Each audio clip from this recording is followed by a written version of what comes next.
I might trust you after like 60 emails. Sure. And I'm buying that. Yeah. But it's one email a day. But if I go through your profile, I'm there for 10, 20 minutes. So your social media is the new business card. And it's the same with businesses. Like, are you cool? Yeah. Do I trust you? Do I believe you? And do you have a good business card? Do you have a good portfolio? Ads will only work so well. Competition is higher than ever. Costs are higher than ever. What else can we do? And right now, and probably in the next few years, it's gonna be social media. Maybe you can still run a profitable company, but it will never be as good as when you have content. So let's talk branding. Awesome. I love branding. Yeah. What I always found funny is that like I got to know you as like the pizza guy. Yeah. And I think everyone got to know me as a rice guy. Yes. I don't know if yours was on purpose, but mine was pretty much on purpose. Like, cool, let me find one thing where every single person will remember me. Yeah. So how did it happen for you? Yeah. So there is a little bit of a story actually behind the whole pizza branding because I'm not Italian, so I'm not claiming any sort of Italian lineage, but it was around 2020 and I was trying to make a big shift in my own freelance career. And I was ready to like level up or whatever and realized I needed to start making some more connections. Was going to go to my first ever in-person event. Super excited because I'm a very like people person, like in-person type of, I do well with others. And then I was super stoked to make some connections because I've been working very, very remotely, like online and didn't really know anyone in person. So, and then COVID happened and it immediately just shut down all of the in-person events. And I was like, oh no, what am I going to do now, basically? I really got to do something because what I have been doing up until now hasn't really gotten me where I want to be. I was really banking on this in-person live event, these types of things to really help me make some better connections and come across better opportunities. I guess I'm going to have to figure out what to do online instead. And it just so happens that in the same week, I saw two pretty successful entrepreneurs make a post about pizza. And both of the posts did really, really well. Like there was a ton of engagement. And I just thought to myself, I can talk about pizza. Like I love pizza. It is a top 5 food for me. It wasn't like my most favorite. Not even your favorite. It's not, I don't know. I don't know if I have a favorite, but like it's a top 5 easily food for me. Maybe even top 3. I don't know. And I ate it regularly. I had been to Rome on my honeymoon. I had been to Naples and had been to the place that claims to have invented the margarita pizza. I'm like, yeah, I kind of know. I can talk about this. And so I just thought to myself, cool, I'm just going to start talking about pizza. Yeah. And turns out that pizza is the most photographed food in the world. So what I didn't know that I was doing at the time that ended up working out really well for me is I was picking something that was kind of like just a casual, easy entry point for conversation because I knew that I needed the opportunity to connect with people and I didn't want to just come across as a marketer. Yeah. Even though I did marketing, first of all, that wasn't all of my personality, but also I just wanted a way for people to not feel threatened if I talk to them. And it's like, what's the easiest way to make an innocuous conversation is to talk about something that most people love, like freaking share a cat meme. You know what I'm saying? Kind of vibe. Yeah, I think something that a lot of people lack is like authenticity and relatability. But you have this transition from like something super random that you start as friends.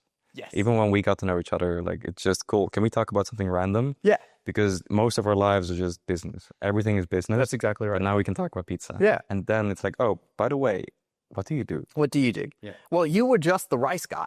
And so then it was like, oh, another guy that's like made food his thing. So that means that there's two things. We can like share in that, or we can be kind of maybe a bit enemies, or both. And which is pretty much, I think, kind of where we got to for a little while, at least. I don't know. It's been so long now that it's like our friendship has evolved so much that I kind of don't remember exactly the earliest phases, which is, I guess that's the good thing about branding is that it evolves. It allows people to develop an actual connection and relationship apart from whatever that initial touch point really was. Yeah, I've seen it a lot that every entrepreneur, every freelancer, they always start with business and it's so serious. Yeah. But I don't care. Like there are so many guys that are incredibly good at what they do, but there are only a few guys that I really genuinely like. Yeah, okay. And that comes from all these random jokes, like all the, whether it's pizza or rice. And there's this other guy, I think he made his branding about a banana. Yeah, Daniel. And I think it's, it's done, yeah. Yeah. And it just starts so much easier. And the transition from talking as a friend to business, because there's a like, no trust factor. But I need to like you first. And with all the posts about pizza, like, cool, okay, this guy is funny. Yeah. Let me hit him up. And now we start talking. And also like what you were saying about one of your new offers, I would have never been interested if we didn't meet before on like a friendship level. Yes. One thing I found very interesting was one of your biggest clients, Matt Gray. Like I got to know him as like the efficiency, the productivity guy. Yeah. I was curious, like, was that on purpose or did it just happen at one point? He's doubled down on the content. Yeah, so that was really funny. It's a bit of a journey. It is both. He has always been very systems orientated. So that was something that was already kind of in the big picture for him. When I first started working with him, so I was like number 3 for the what would be Founder OS. I was already helping with one of his other companies. He brought me over to help grow this new thing that he was doing. And at the time, it was actually called Soulful Entrepreneur. Right. Which, totally different thing. And that's because nature is like a massive part of what Matt really loves. Like the dude's all the time out. And he genuinely loves that a lot and has gotten a lot of his biggest moments of realization or clarity or whatever out and about. That is a massive part of his story. So for him, he was very much leaning into what was this blend of like passion and systems, and the initial aspect of or the initial iteration of that was Soulful Entrepreneur. Yeah. As he started posting more content, as he started engaging with his audience more, as we did a couple of cohorts with the thing he started, and then we were launching some other cohorts, he started getting the kind of like market feedback that systems were the systems that he had in place were what were most interesting to other people. And then there was also some potential confusion with the like soulfulness, thinking that maybe it was a bit more woo-woo.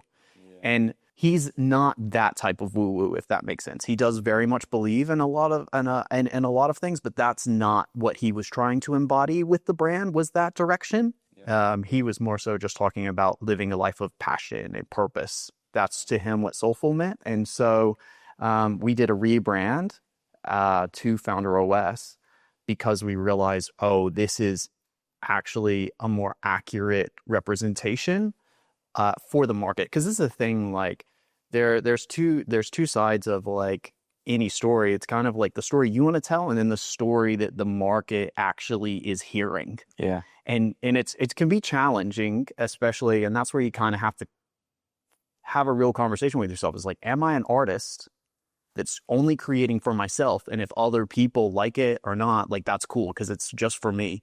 Or do I have a bigger purpose, which is to help or to engage with other people? That means I need to take their feedback into consideration and align my messaging to ensure that it's actually understood.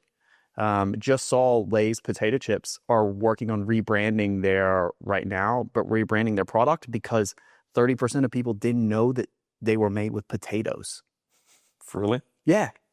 Okay. That's like a real thing. So, you do have to factor in at a bigger level. You do have to take some of those things into consideration. So that's how the switch, it was always there, but we really like honed in on the systems through the iteration and feedback, basically. I think it's also quite niche if you go very spiritual. Yeah. So you have a much smaller, like your targetable audience is very small. Yeah. But if you just frame it as a Founder OS where it works for every single entrepreneur, now it becomes very interesting.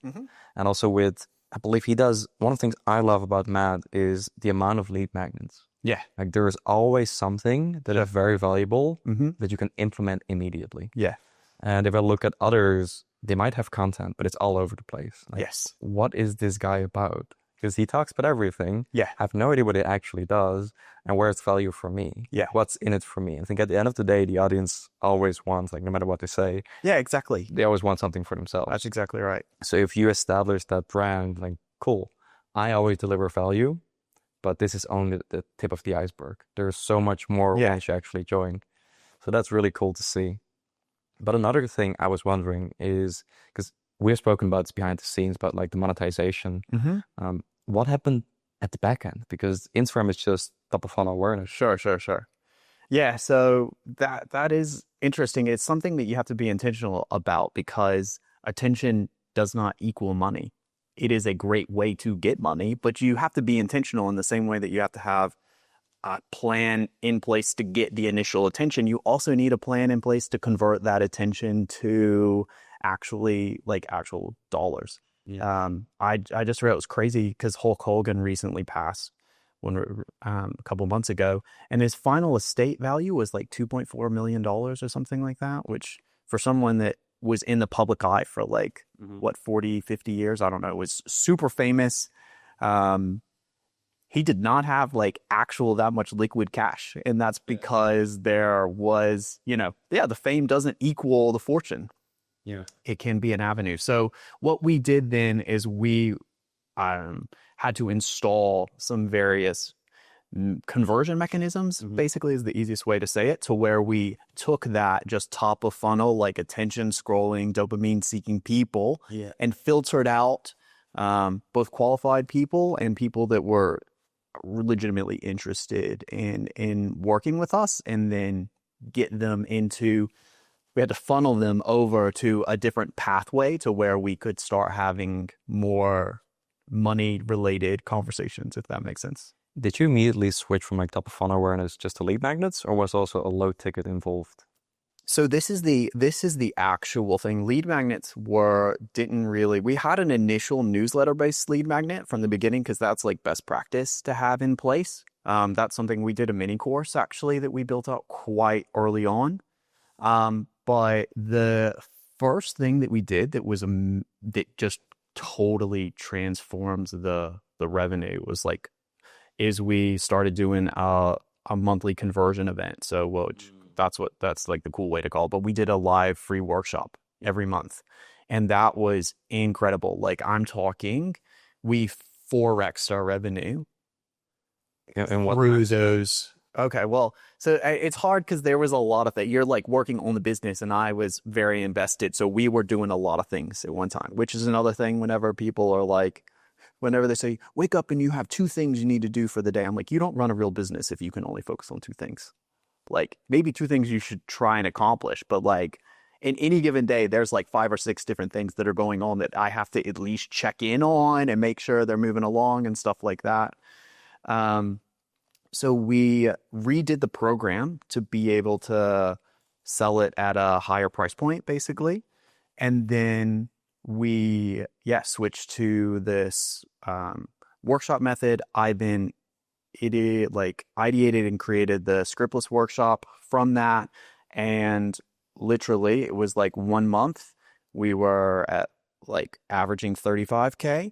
And then it's literally 45 days later, we cleared 125K. Shit. Just from that. So, I mean, the price point, of course, has a massive play in that, but like that was the massive conversion mechanism. And it remained, I was with the company for about 20-ish months, I think, 22 months, something like that.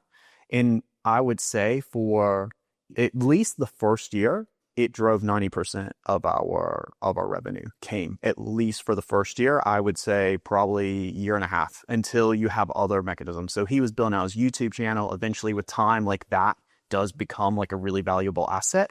But what do you do to kind of hack or shorten the timeline on some of those things? Is you have these monthly activation events, which is basically taking these people that are following you in kind of a more superficial way and rapidly developing the relationship. Yeah, I think there are always 3 things I look at. There's like top of funnel, middle funnel, and bottom of funnel. And I think almost every creator or brand that we start working with, they are good at top of funnel and they get eyeballs, but they suck at converting. So we had this former client last year, astrology. she went from 400 followers to like 78K followers in maybe a few months. And we got millions, like hundreds of millions of views. We had one video with like 75 million views. That's amazing. One of the most successful astrology pages on Instagram. Sure, that's incredible. And then I spoke to her. I was like, this is like second or third month. Like, hear me out. We have proven the concept now. You can get your views, but you need to step up and fix that funnel. Or you need to hire us to fix the funnel. Because this is not going anywhere. And you have attention, but because of the industry and the niche, it is very viral. But how do you convert them? How do they actually sign up for your products? And she had all these things going on, and eventually she didn't really do it. So I look at the numbers, and it's probably the most successful IG page I've run in the last 5 years. And I do this every single day, 5 years straight. And I just look at that, I'm like, why are we not capitalizing on this? Why are we not converting to it? Yeah, that's exactly right. And all they think about it, but we're getting views. Like it's a bit of an ego play where it feels great. Like your face might be there, like your page might be growing. But are we driving more revenue to the company? And at the end of the day, that is my goal. But that might take a little while, depending on what the structure is or the ecosystem of that specific company. But I feel like that is something that so many companies lack. And especially in companies out of the to make money online space. Give it some other products. How do you convert them? And the same if I look, one of the pages I love and the product I love right now, it's Brita, like the water. They have super unhinged meme-like content.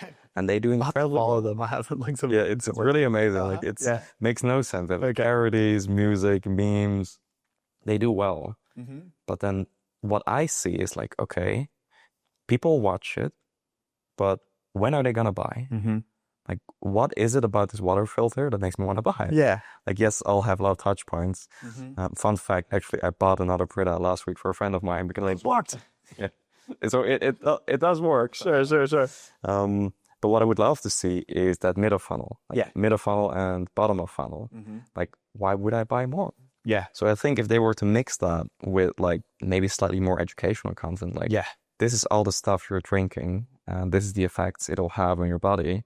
So now you switch over from top of funnel to like actually educating the audience to buy. So I think that's a bit of a switch, and it's so easy to double down on what you think is working, which is the views. But like you said, attention does not immediately equal revenue. So that's something I wish more people would know. I like to think of it, it's really, if you're not making $1 per follower per month, pretty much, up until you're in the hundreds of thousands of followers, you've got some monetization issues. Oh, that's interesting. So I would say, because there's no reason why if you have 50K or 100K plus followers, you should be in the 6-figure a month revenue range. I think it depends on the product or the services as well. Because if it's a low ticket and you only sell the low ticket, then it might be harder. That's a lot harder. If you have a back end where you sell like 5 to 10K per product, cool. We need like 10 sales. That's it. That's funny that you say that. Like I have one former client, I think he's at 1.3 mil followers. His revenue for the past year or so is 1.3 million. That's what every single month. I would say it's kind of a good baseline, honestly. It's not perfect, and there's plenty of different examples, but I like that because it does provoke a little bit of reflection. It's like, oh, what is possible? Are we really doing this? And if this is possible, because we've seen people, like you're saying, if people are doing it, then what are we missing? I think it's the tracking itself, if you do it through social media, is quite hard. Because it's not like a Facebook ad where the tracking is there. So what we do is we just look at the cost per follower. Like if we run ads, how many new followers do we gain every single month, whether it's organic, and what do we pay the content creation team? And then we calculate that. So let's say the cost per follower is $1. And then, okay, what's the cost per lead? Like that might be $8. But what's the ROAS on average? Like what are the conversion rates? How many leads do we gain from X amount of followers? And how many sales do we drive from those followers and the leads?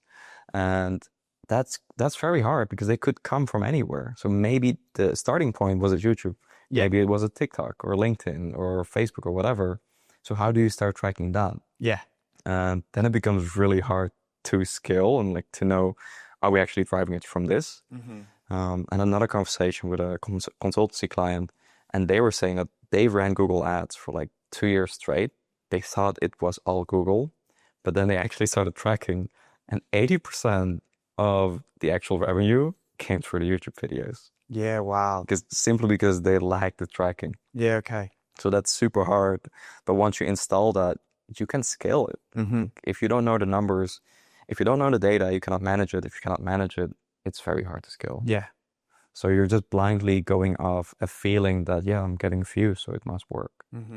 But that's a terrible way to scale a business, and it's not a sustainable. Yeah, no, it's not. It's definitely not a good long-term growth plan at all. But that's a whole other level of um, that.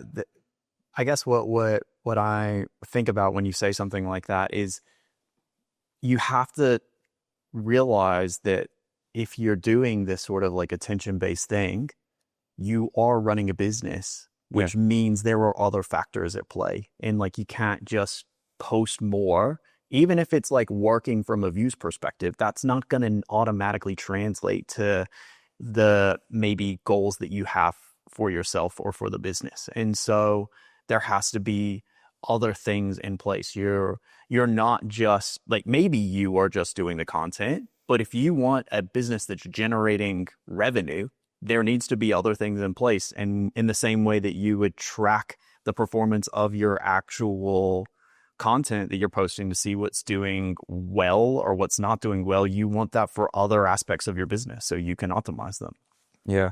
I think the most successful clients I've had always had a whole ecosystem. Yeah, okay. So you could just run organic, that it could work. But ideally you have every touch point ready. So if we start from ads, we'll get eyeballs through ads. Impressions are high, but the amount of trust people have in ads versus the amount of trust they'll gain from watching your videos and watching your content is very different.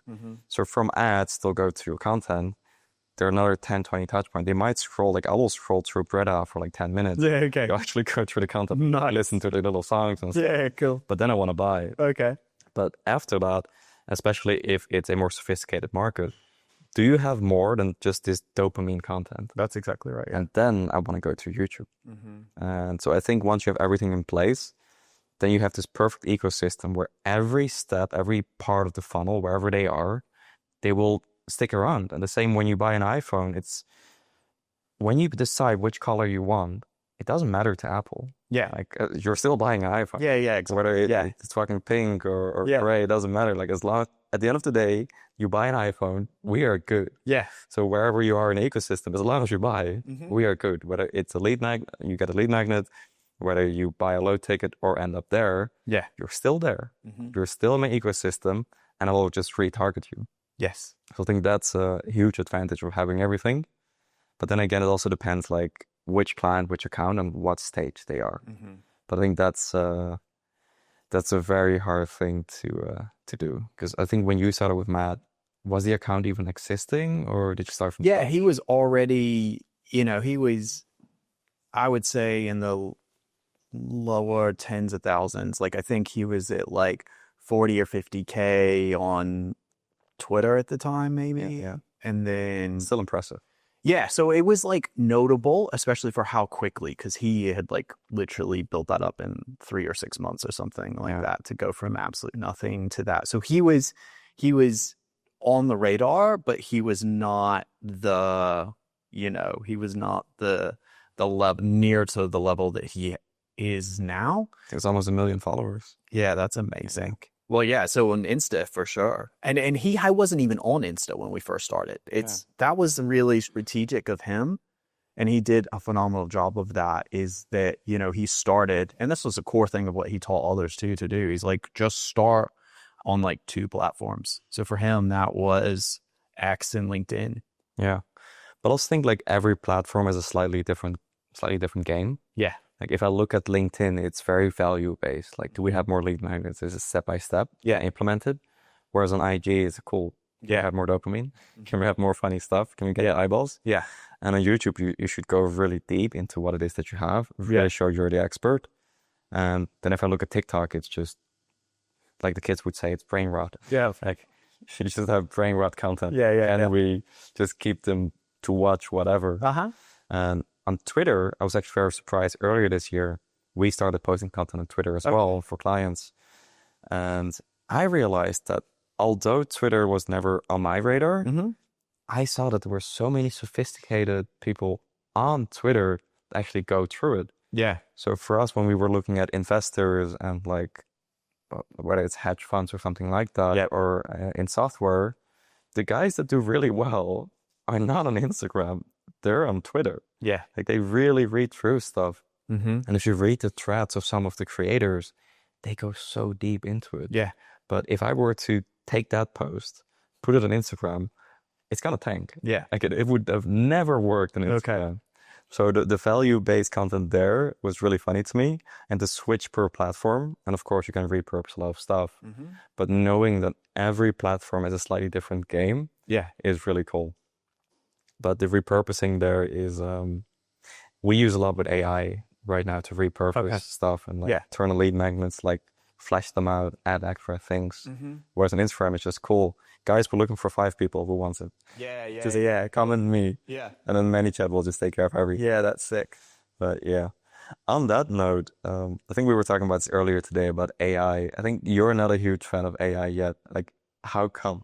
No, it's not that. I have a love-hate with AI. Yeah. Do you feel like there's a lack of emotion when you look at AI content? I think I want it to do more of the heavy lifting than it can still do right now. So I can use it. I use it quite well for very pre-existing structured things that I just need, that are just would be time-consuming tasks. Gotcha. And so, and I mean, I have used it for content ideation. You know, I've just had it create a bunch of questions for me. I've recorded a video answering them, and I'm like, cool, take this transcript, turn it into some posts and stuff like that. So it is super helpful, like in that regard. I would say that because I tend to work with a bit more like sophisticated markets and stuff like that. Yeah. You don't quite have the same sort of luxury there needs to be a level of expert touch. Yeah. And that like AI can't really do, you know, if that makes sense. Like the types of stuff that you can kind of really only produce with experience, and AI like has good knowledge, but it doesn't necessarily have that experience. So if I'm doing more general top of level stuff, it's phenomenal. Like it's great. And I still use it quite well. I just, you know, find it's still a little ways off from doing some of the heavy lifting that I would love for it to do for me, if that makes sense. Well, I would say, I also think it really depends on the AI. Okay. So we bought that new Hormozy, like it was like 25K. So we bought that. And then he has the ACQ, like acquisition.com AI. Yeah. And at first I was like, it's just AI. How good can it be? Sure. And my business partner was, just believe me, test it out. Okay. So I'm like, I go in there, cool. I'm going to dump my copy and I'll just see what happens. Okay. And I do think they actually trained that AI very well. Put in all the books and everything around that, and all the consultancy calls that Hormozy did. Yeah. And when I look at the feedback there, it was actually really solid. Okay. And I look at it and I'm like, oh, although I've been in this space for 10 years, there are still small points that I miss. And then I go through them, like, whatever they put in, like, if your input is really good in AI, like you said, like the lack of experience, if you can put your expertise inside the AI, then when you miss stuff, the AI won't. Yeah, you can just keep asking questions like, oh, what could it be that I'm missing? Or you ask AI, what are the questions you think I should have asked? Yeah. And then it becomes really cool. Like, the better your input, the better the output. And I still do a lot of manual work myself as well. So you're not 100% AI. Yeah. But I do think if you can sit down for a few weeks and really train the AI very well, your output there will be amazing. Yeah. So right now, I do all my research through AI. Okay. Like, I will watch some videos, I'll go through client stuff myself, but most of it is actually just AI. That's great. So I will tell my assistant, like, cool, pull up the last 100 hours from YouTube, put in all the transcripts into AI, Yes. and then we're gonna start. And That's then I good. can find all these quotes, all these perfect little things. Every client's slightly different, and their messaging and their avatar is different. And for example, I think it was last Tuesday that I was talking to a client. He was like, I don't know how you do it, Yeah. but you're basically a magician, because this is exactly what I would say. Oh, that's awesome. I didn't tell him, but in the back of my head, I know. Please said it. You Yeah, actually yeah, said it, yeah. yeah. Like, this is actually you. Yeah. Like, you said this like in 2021. Yeah, that's exactly right. But I don't have the time to go back to 2021. No, that's well.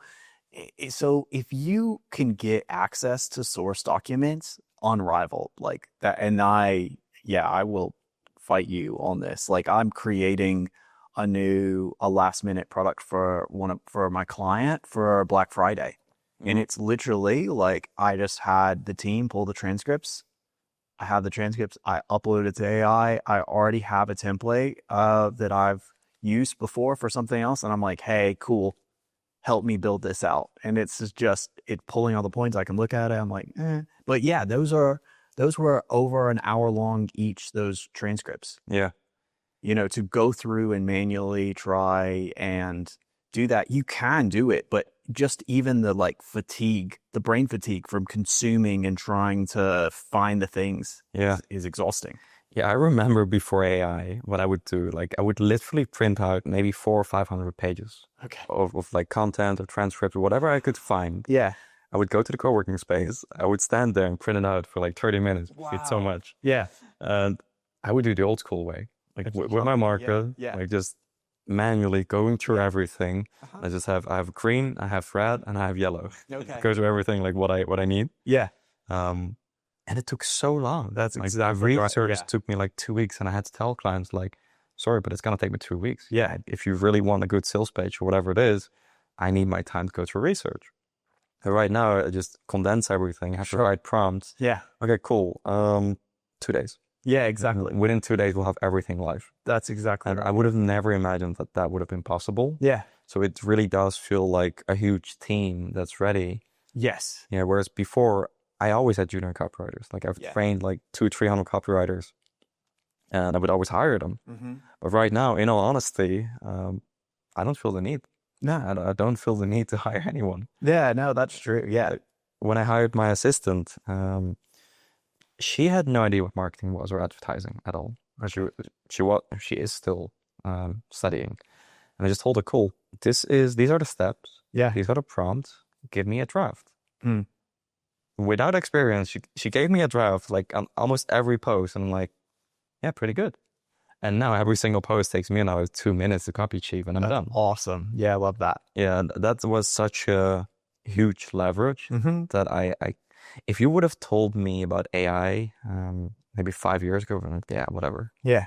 Like I was one of the first guys that I think it was Jasper AI that was like the first like early adopter thing, and I went through that and I was like, this is shit. Like I'm never gonna touch AI again. It's just not good. Yeah. But now we're like maybe 4 years further. I don't think I could run the business without AI. So this is almost the level of where some of my, I don't know if it's not really contention, but the thing is it's like, I feel like AI has almost already lost its strategic advantage. And that's more of the frustration I feel like I have sometimes, rather than how much I get done with it. It's like, no, I have to do it because the whole market has sophisticated to a level to where, like, if you're not now outputting this at this level, then you're just gonna, like, this is the new normal, if that makes sense. So it's like, there's almost a part of me to where I'm like, AI, I have to use AI to keep up with the timelines that we now operate under with. Yeah. So like, does it feel, I'm like, I don't know how, like, it is kind of cool, but not really. Cause it's not like I didn't get those 2 weeks back that I used to spend. Now it's like, cool, we have another thing that we have to put out. We have to put out 3 more things now in those 2 weeks. Whereas before, like, I just did this one thing and I probably could have charged more for it at the time because of the timeline that has been involved. Whereas now, it's cool to be able to get things live for clients a lot faster. I'm happy. I like speed, in implementation. I'm a high quick start, so that's great. But there is a level to be like, I don't know how much I'm winning anymore by getting it done faster. Yeah, It's yeah. more like I just have to do it in this timeline. Yeah, I think it depends a little bit on who you're working with. Okay. Like there is some stuff where AI just won't cut it. Yeah. Also, I feel like there's a lack of emotion when I look at AI copy. Like I cannot properly put in emotion. Yeah. Whereas if I write a post, like an emotional story or something, I know that's gonna crush. Yeah. The results, impressions, reach, it's gonna be 10 times higher. Mm-hmm. But with the extra volume of AI, that's fine. Yeah. But when I really need to hit hard, then I will write it messy. Okay. Yeah. Like I've never really found an AI that can hit that hard. Mm-hmm. But the angles, the new ideas, it's a lot faster than Yeah. I agree. Yeah. yeah. I don't know if other people do this, but I do make sure that no matter what, no matter how much AI I use, there is still one day in the week where I will force myself to manually write. Okay. Because I do think that your creative muscle, because you're not using it, Yeah. you cannot come up with stuff anymore. And whereas before, like I would walk around the city Mm-hmm. and I would just look for new ideas. Like what Yeah, do I okay. see? Who do I talk to? Like Yeah. what are the things that are happening Mm-hmm. and what's new content? Yeah. And funny enough, very often that was fried rice. Yeah. Okay. I would make posts like that. So that's definitely a thing that I hope will still stick around. Yeah. That creative people will still stay creative. Like no matter how much AI evolves, Yes. that you will always still have innovation. Yeah. Because AI can only do so much with information it has. Mm-hmm. But if all the information is the same, Yeah. the output is going to be the same. Like how do you stand out then? Like what AI would be so ridiculous to talk about pizza or fried rice? Yeah. Yeah. Exactly. But Yeah. we humans do. Like we are unpredictable, whereas AI learns from what is predictable. Yeah. And I think that's the beauty of staying creative and still using your own brain. Yeah. So there are pros and cons to everything. But generally speaking, I do think it's a huge benefit for business owners. Mm-hmm. And I still think we have a few years. But in another 3 to 5 years, my prediction would be is that the playing ground, like it's gonna be level. Yeah. Like the competition is gonna be so much higher. Yeah. Even like I used to do SEO back in 2016. Mm-hmm. And I look at SEO articles and I'm like, shit, like you can pump out dozens every Yes. single day. Yeah. But what is actually good now? Yeah. And that goes maybe back to like IG and Instagram and Mm-hmm. all the other social media.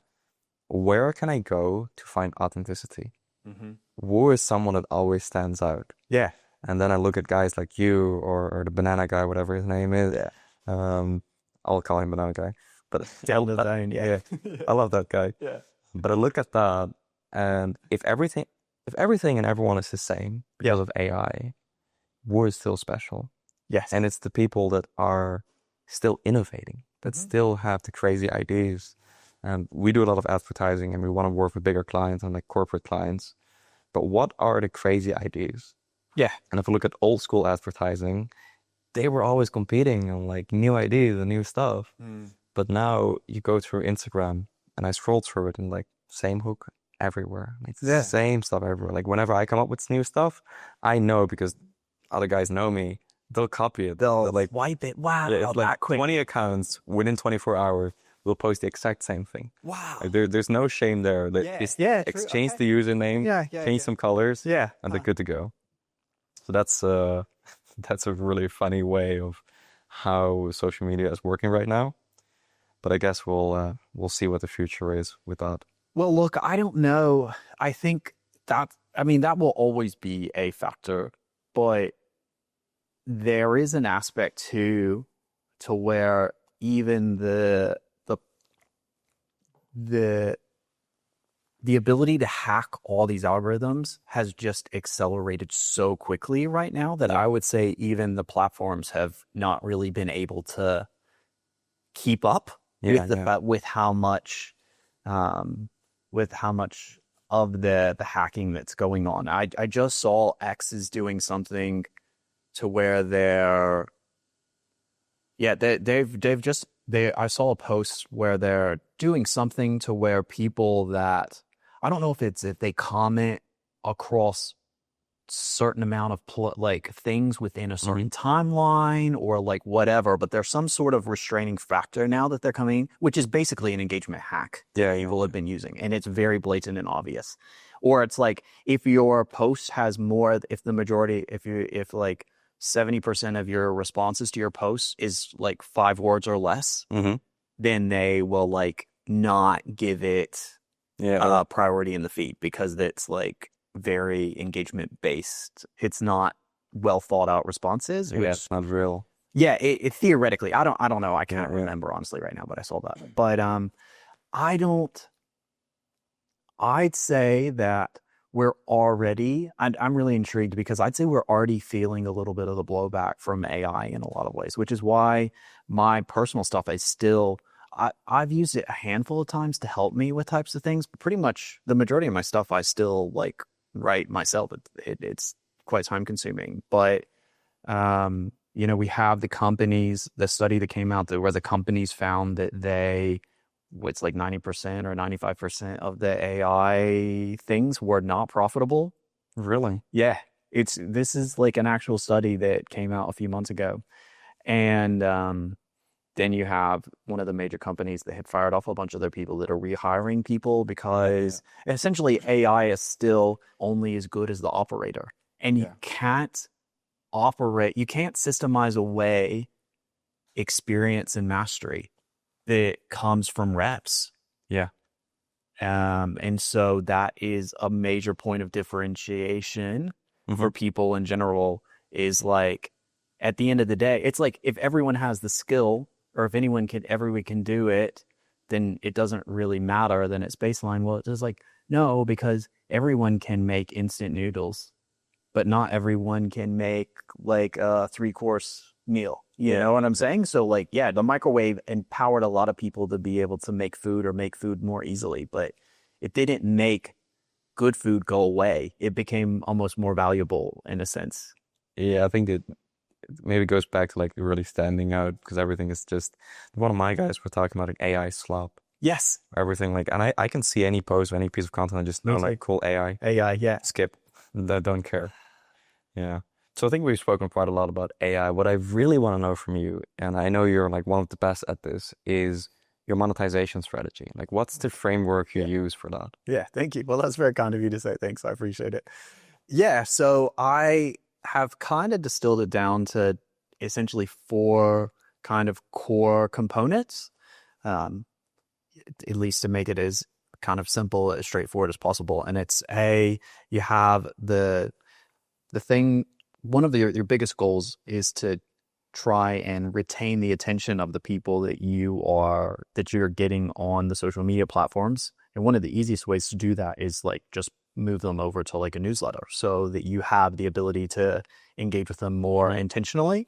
There's a whole bunch of different opportunities that come when you have that person that is just a theoretical like consumer follower on a social media and you have like an into their inbox because the Yep. relationship shifts a little bit. People go to social media to be entertained typically. People open their inbox more from a like to do business, Yeah, yeah. whatever kind of perspective. So you have an opportunity to engage with them in a different way, and it's a great way to ensure that your stuff actually gets seen. Whereas like on social, there's no way to really guarantee that if you post, if some of the viewers, but you can, at industry standard, open rates are 30 to 40%. So at any given chance, like you could have 30, 40% of your audience like seeing the thing that you're sending out, which is Yeah, really yeah. good. Um, so that's one of the first things that we do. And then the second is that having some sort of easier way for people to like give you money, which is essentially some sort of like low ticket or low risk kind of Yeah, way yeah. for them to invest. Because people kind of have a buying threshold to where we will naturally spend a certain amount of money without really having to go through any sort of logical process kind of, It's we like don't have to impulse it's buy. impulse buy. That's exactly Yeah. right. Like an impulse buy. And so a lot of people have, like, don't have ways for, their followers to basically impulse buy.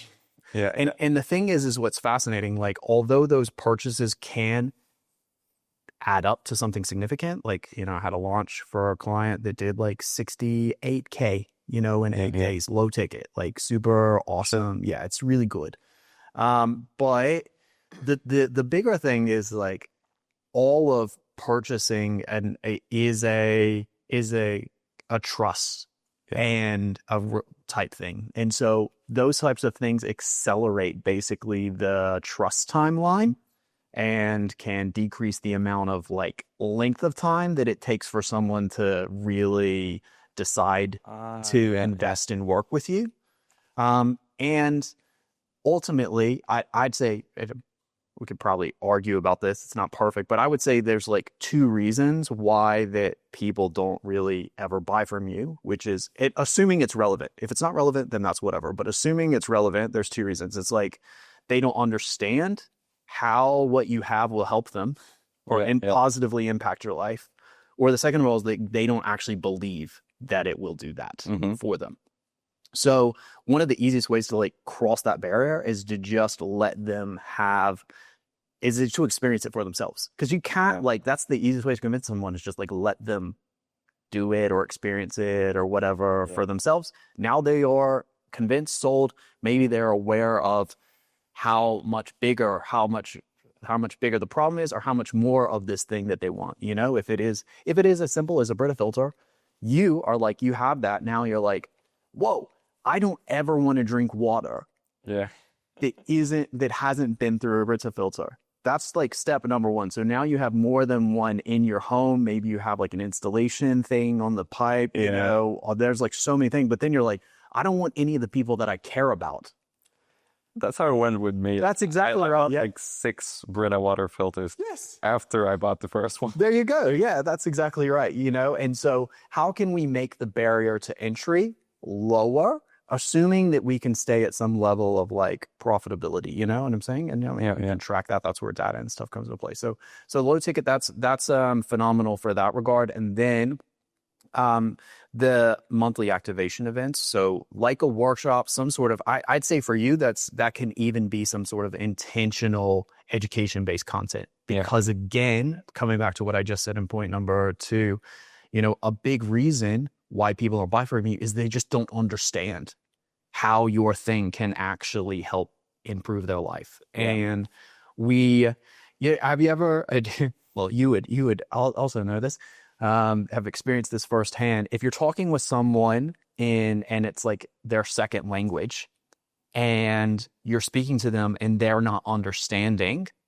or they're saying something to you and you don't understand, and you're like, I don't understand. How often do they just raise their voice and say the same thing over again? Like it was a volume issue. It's like, no, I'm sorry. I don't speak this language very well. It's not, I heard your words. I don't know what those words mean. I heard the words, but I didn't understand. I don't know what the words mean. Like, can you use other words? It wasn't the volume. They're talking in their own little jargon. That's exactly right. And so same thing with your followers, with your potential customer base. It's like, you can't assume, well, it's like if you're saying something and it's not, and people aren't responding to it, maybe they didn't hear it in the way that you heard it. Because we are always bringing our own set of experiences and knowledge into everything that we say anyway. We have a whole context, and maybe their context is totally different. So we got to figure out how to like. Yeah, actually, that's so fun. Like I was talking to my buddy Josh Gavin like the other day. Yeah. And he was saying like, don't assume stuff for the customer. Yes. You are not the customer. Yeah, that's exactly right. So like let the data speak for itself, and then you look at that and you double down on the right messaging. Yes. And that's how simple it is. That's exactly right. So especially if you're selling more of like a service or an information-based thing, you know, these intensive style setups to where people can engage with you, they can actually ask questions with you, they can be taught more. But honestly, I feel like we would see that. That's why infomercials sold so well. Yeah. But look at modern D2C, direct to consumer stuff. Many people aren't doing any, even though it's like a proven methodology. So it'd be fascinating to see like what would happen if it was like, hey, check it out. We're going to do this live stream where we show you, and maybe they do, but like we're going to do a live stream and we're going to show you how exactly like what's happening with the filter, that would probably explode. Yeah. I was thinking like maybe the awareness level, like you said, like they don't understand the problem, they don't know what you're talking about.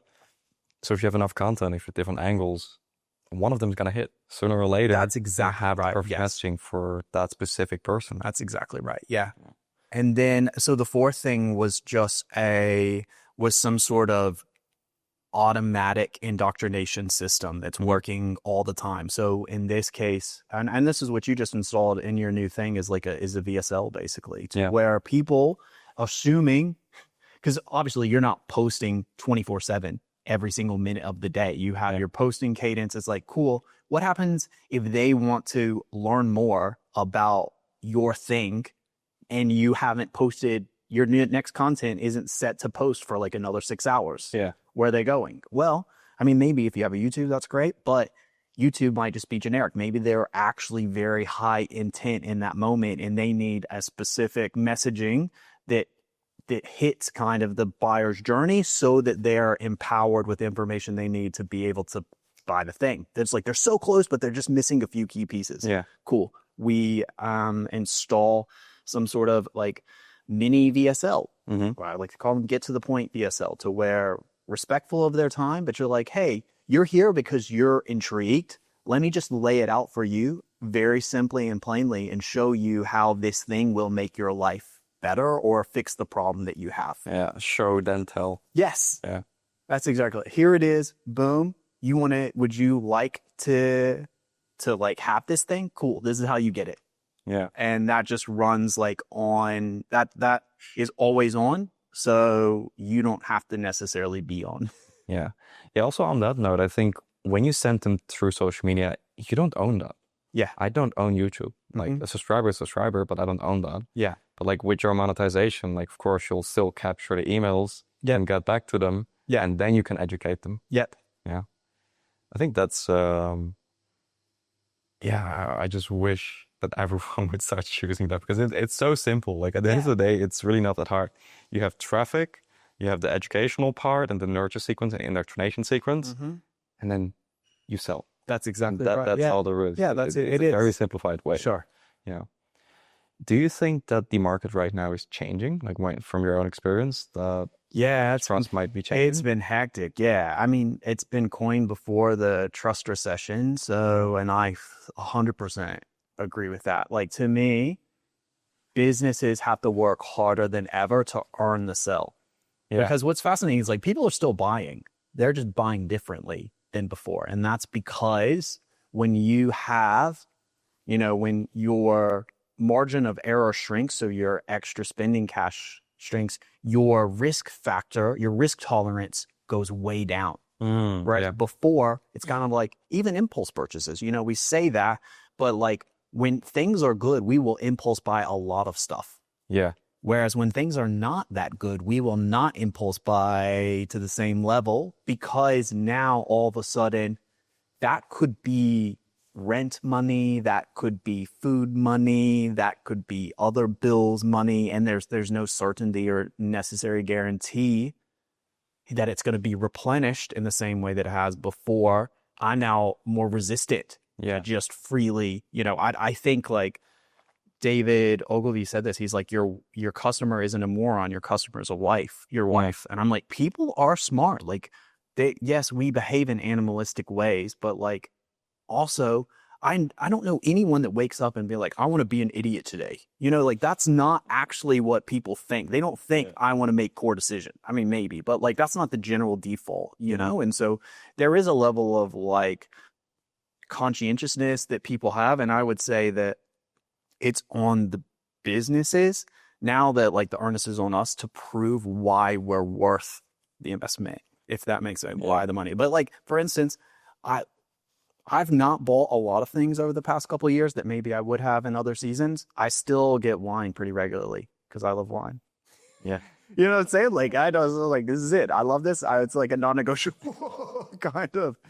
No wine company is having to fight to prove their worth to me. But a lot of other people have they've had to do a lot more heavy lifting to try and convince me that they're worth my dollars. I think it depends on what you're selling. Like, for example, if you look at water or gas, like, Yeah. when did you see an ad for gas? Yeah. Never That's seen an ad exactly for right. gas. Yeah, Like, yeah, yeah, yeah. there's no ad for tap water. Like, Yes. you just open the tap. Yeah. But if you look at other things, like they are not non-negotiables in life. That's exactly right. I Yeah. probably don't need content. Like the Yes. business is still running whether Yeah. I have content or not. Yeah. But I think that's also part of why I genuinely believe that social media is the future and you cannot run a business without it. Yes. So if you look at like founder-led companies or maybe team-led companies, like I've been seeing that as well, because that's where the trust is built. Yes. Like trust in ads is probably right now at an all-time low.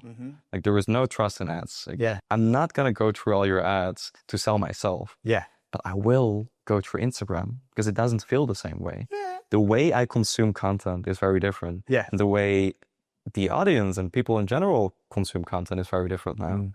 And I've been seeing this with like all these car dealers. Okay. Like different, like making little skits from like The Office skits or Yeah. other kind of skits, Okay. funny angles. Oh, that's great. And I can buy a car anywhere.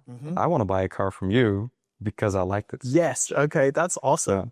So I think that trust like no factor is like, it's changing. Yes. Like you said, the market is changing. Okay. And if you don't change with it, if you don't accept it, you're going to be left behind. Yeah, I agree. I do agree with you there.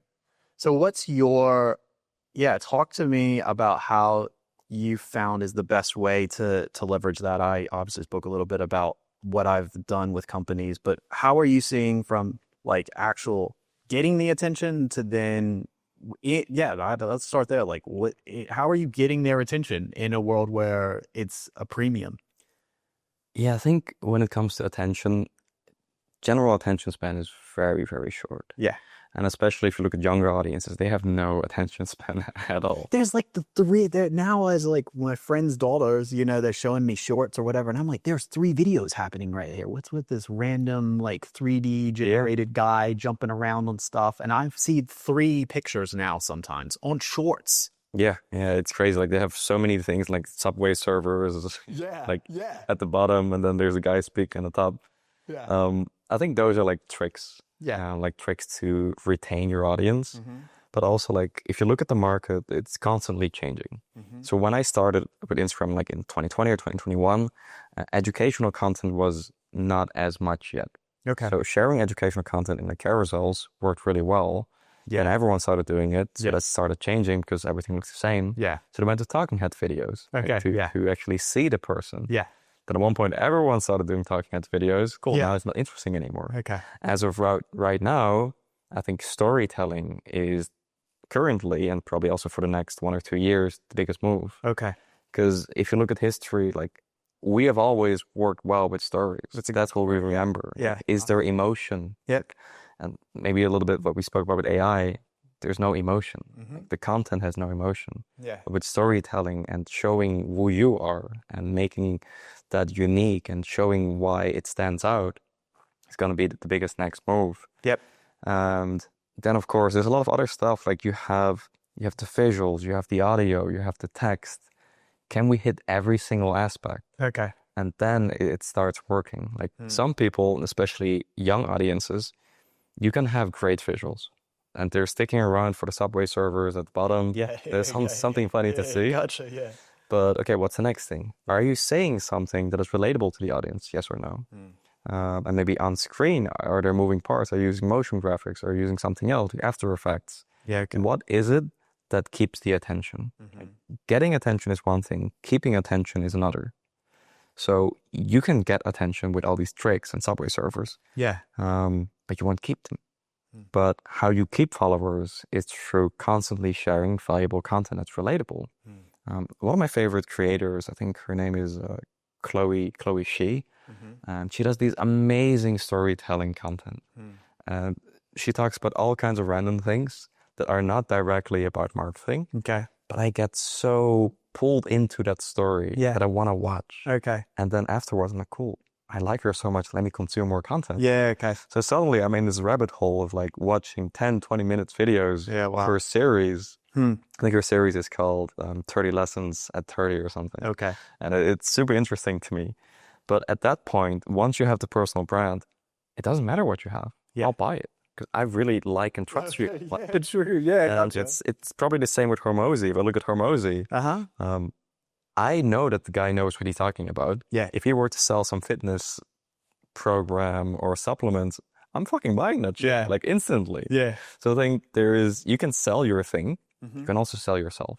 You can sell the brand itself. What does the brand stand for? Yeah. And is this a brand that is so trustworthy that no matter what they sell, we'll buy it? And I think that's going to be very, very important. And you'll probably see this switch in the next few years, that the brands without it, they have no trust. And if you look at the cost of ads, it's increasing. Yeah. Whereas before in 2016, when I would run ads, doesn't matter. I'll just dump an ad on Facebook. Yeah, it was And it's trustable. Yeah. Yeah, like those were the days. It was before that as well. Yeah. But now, I think if you're break even, that's pretty good. Yeah. Like you're break even on Front end, break even. Yeah, that's phenomenal. like that's good. Yeah. But what happens after? Yeah. They Google you, they look for your stuff, and then they end up on Instagram or YouTube or another social media platform. And from there, they actually start consuming. Yeah. And then your ad cost starts dropping again. And I was talking to Jeff Miller last week. Okay. And I think he was also saying like, yeah, whenever I post, everything else drops like 20%. That's amazing. And if you look at 20%, like That's if substantial. you're making millions, that's so much money. Well, you think about that for a minute timeline. That means every 10 days you've bought 2 extra days. You've paid for 2 extra days of like really free advertising, basically, which Yeah. is crazy. Yeah. But also to get back to what you were saying about like the time frame, the sales cycle itself will always be shorter because there are more touch points. That's exactly right. Yeah. Yeah. Like I might trust you after like 60 emails. Sure. And I'm buying that. Yeah. But it's 1 email a day. But if I go through your profile, I'm there for 10, 20 minutes. Yeah, that's and exactly I right. see Yeah. that you're funny. Yeah. I like you. You're clearly an expert. You're getting results. Your social proof. Everything is there. Yeah. So your social media is the new business card. Yeah. And I really, really believe that social media is the best first impression you can make on someone. Okay. Like, and I was talking about this with a buddy about like dating and stuff. Yeah. The first thing a girl's gonna do, she's gonna ask you for your Instagram. I've checked out if you are cool, yes or no. Yeah. And it's the same with businesses. Like, are you cool? Yeah. Do I trust you? Do I believe you? And do you have a good business card? Do you have a good portfolio? And that portfolio is social media now. There is not going to be anything else. And I truly, truly believe that ads will only work so well. Competition is higher than ever. Costs are higher than ever. So what else can we do? Yeah. And right now, and probably in the next few years as well, it's going to be social media. Yeah, I agree. And it's just crazy to me that so many brands and businesses don't capitalize on it. Because I don't think you can, maybe you can still run a profitable company, but it will never be as good as when you have content. Yeah. It's when you have your portfolio set up. Because the trust in ads is so low, but the trust in people, we lack that. Yeah. And it's probably maybe also has to do with AI. And there's so much stuff, but the connection between people is it's getting lost. Yeah. Like even like you can meet everyone, you can like Google everything right now. Like we're so connected. Yeah. But at the same time, we are so disconnected with other humans. Yeah. But through social media, like whether we meet in real life, yes or no, I will still feel the same. Yeah. And I think that's how we do so well online and social presence is every single time I see your name, every single time I see your face, I feel unconsciously as if we got one step closer to a very close friendship. Yeah. And once that's established, I will trust you blindly. And when I look at some of my best clients, I can charge 5 to 10K, 25K in DMs. Yeah, that's amazing. They have known me for years. Yeah, because the rapport, they're so strong. Yeah, exactly. Like I had one client, like maybe 4 months ago. He just texted me, dude, I know you're busy, but please respond because I want to give you money. Yeah, okay, cool. Yeah, and we jumped in a call and he was like, cool. Love it. How much is it? It's 10K. Okay, cool, done. And like instantly on that call, okay, cool. What are the next steps? Can we do the onboarding right now? Okay, yeah, sure. Sure. Yeah. And we just jump on an onboarding call and we go from there. Yeah. But without that online presence, Yeah, exactly. that would have never happened. And it's the same when I started working with Alex Becker. When he posted, I'm looking for someone for Instagram. Yeah. If you go to the comments, there were probably like hundreds of comments. 40 or 50 of those were all tags that's with my name. Yeah. And that's the power. Like, Yeah. you cannot run it anymore if you're not known. And I think I was watching this Hormozy video where he also said, like, the reason why people aren't buying is because they don't know you. Yeah. Like, you don't exist. So with organic, everyone will know you, and it's gonna grow and exponential. It's gonna grow exponentially. Like, you might be an unknown person right now, but if you keep doing this for the next 3 to 5 years, trust me, every single person in your niche, in your audience, will know who you are. Yeah. And once you've established that, you'll be okay for the rest of your life. Like, your brand, your name means something in the space. And with that, you have your, I think it's called like 1,000 loyal fans. Yes. With 1,000 loyal fans, you will always be okay. Yeah. Your reputation alone is enough to sustain your life for the rest of your life. Whatever it is that you have to sell, people trust you, they know you, and they will buy. I think I went up a little bit off topic. No, that's great. Yeah. Monetization. But to get into the specifics, I think there are a lot of strategies with monetization, whether that's with a video, with a video sales letter, or if it's directly to book a call. Yeah. I think everything works. The question is just what works for you. Does it match how you want to run the business? Yeah, that's true. If it's a lifestyle business, cool, jump on a few calls and you're done. Yeah. If you want to scale the business, you cannot jump on so many calls. Yeah. So maybe then what you do is a low ticket funnel. You run the low ticket funnel, you build trust through the low ticket courses or programs, whatever it is. And then you have closers, you have other people doing the calls. You could also and I know right now I've seen maybe a couple thousand people, and I don't think it's as popular yet. So for whoever is watching, if you jump on it right now, I think it will be huge. Yeah. Sell in your DMs. Like, with good enough content, you can sell in DMs. You don't have commissions for closers. You don't need DM setups because ManyChat is fucking crazy. ManyChat is so good with automations. Yeah. All the messages will be taken care of. You slap on a type form, people want it. Yeah. They watch your YouTube and everything. In the DMs, automation goes, cool, here's the link. Yeah. Pay. When I joined Dan Bolton's course, I think it was like 5 or 6K. Yeah. Wow. Never jumped on a call with him. Yeah. It's I like your content. I trust you. Yeah. Dan, here's my money. Yes. Like, here are my credit card details. Yeah, cool. We're done. And I think that's gonna be huge. Like, as long as you can run that, you'll always be fine. Yeah. It doesn't matter what you sell because you will find your perfect tribe. You will find your audience, and just figure out what that is and who you are and who you want to target. Match that, set the automations, and keep showing up. I think at the end of the day, no matter how good or how bad you are, and I think I'm terrible in front of the camera. I hate being on camera. But whenever I do, I always get clients. And over time, like the first sales calls I did, and I think we were talking about this earlier, I was drunk on my first 30 sales calls. Like, I was too scared to talk to people. Oh, I'm drunk right now. But yeah, right now, I've probably done hundreds of sales calls, and I'm just there, cool, what do you need? What do you need? Okay, cool, this is what I would do. Do you want to do it yourself? Or do you want to do it with us? My sales calls are 30 minutes max, and you pay or you don't pay, I don't care. Yeah. Okay, cool. That's it. But that goes back to like putting in the reps. As long as you put in enough reps, whether it's content creation or something else, any skill, put in the reps, you'll be fine. Yeah. And as long as you do that, you'll always be able to monetize. Yeah, I'm kind of stuck. No, that's so good. I love the one thing to kind of finalize that is this idea of mastery. You know, I'd say that in a society that is obsessed with speed, you know, we often like to think about mastery being able to means you'll be able to do things faster, but mastery actually refers more to the certainty of the outcome, not necessarily the speed that it takes to get there. So it's like if you're a master swordsmith, you know, or whatever, like it just takes X amount of time regardless. Like, sure, you'll be able to do it faster than a newbie, but like a trade, like an apprentice, but it still requires time. Whenever I make ribs for my mates, like it always takes, they have to be in the oven for like 7 hours.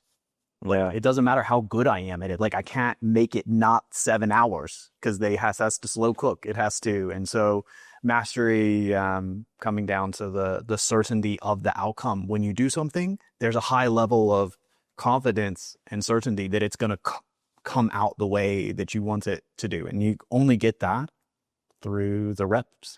It's hard not to get good if you do it every single day. Yeah. Like the overnight success happens after 10 years. Yeah, That's very true. Sometimes people come to me and like, how did you get to like your first 10K a month in like 3 months? Yeah. Well, because I spent like the 6 years before that working for an agency, like 80 hours a week. Yeah, okay. That has a reason. That's true. Really. Yeah. But yeah. But I want to be a little bit mindful of your time. I think we've got to go. Cool. One last question for you. If there's one piece of advice you would give to creators to like monetize their audience, what would it be? I would say sell something. I think that most people that I interact with haven't even put together a way for people to even purchase from them. And I say that as much as it's good to build an audience, there is an aspect to where like you train your audience based off of the content that you put out. And so, we saw this work well for Hormozy, like, keep posting until people beg to buy from him because he already had a business. He already knew, like we already knew him in that frame. But there's no assumption that if someone's following you for your content, if you all of a sudden just start selling something, there's gonna be a little bit of like resistance or pushback. Because up until now, like you have only ever been a source of free dopamine. And now that's like, what do you mean? You want something from me? It's like, no, but I also have this thing if you want it. And so I think I think creators would be served if they have a vision of that to go ahead and put together even a version 1 of something so that it exists, so that it can be out there and it can be, like we talked about data, it can be actually improved upon. Yeah. Action is always better than perfection. Yeah. Perfection will never be done. That's exactly right. Yeah. Awesome. Cool. Well, thank you so much. Really appreciate it. Of course. Thanks for I having hope we'll do this soon. Yeah. All right. It's time for you to move the dog, right? Maybe. I'll think about it. All right. Just. Cool. Thank you. Yeah,